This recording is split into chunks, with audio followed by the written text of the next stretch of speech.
Guys, welcome to my channel. तर आज आपण काय बनवणार आहोत हे तुम्ही बघू शकता. इथे हिरवे मूग आहेत आणि यात तांदूळ मिक्स केलेले आहेत आणि स्वच्छ धुवून घेतलेले आहेत. तर ही रेसिपी आहे हिरवे मूग राईसची. तर अगदी कमी साहित्यामध्ये आपण हे बनवू शकतो. इथे मी जिरं घेतलेले आहे, मोहरी घेतलेली आहे, हळद घेतलेली आहे, लाल मिरची पावडर घेतलेली आहे आणि हा मॅगी मसाला घेतला आहे. हा होममेड मॅगी मसाला आहे. कांदा लसूण चटणी घेतलेली आहे आणि थोडंसं हिंग घेतलेलं आहे. हा 4 बटाट्यांचं मी काप करून घेतलेला आहे. हा मीडियम साईजचा कांदा आहे. हा एक टमॅटो आहे आणि ही कोथिंबीर आणि हा फ्लावर आहे. तर अगदी कमी साहित्यात तुम्ही बघू शकता आपण इथं बनवू शकतो हा राईस. तर इथं मी कुकर गरम करायला ठेवलेला आहे.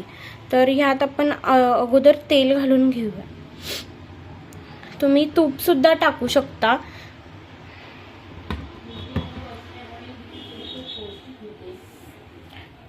हिरवे मूग असल्यामुळे हा राईस एकदम पौष्टिक आहे.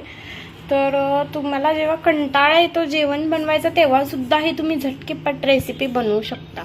तर हे सगळे मी एकत्र टाकलेलं आहे मसाले. आता ह्याला स्टीर करून घ्या व्यवस्थित.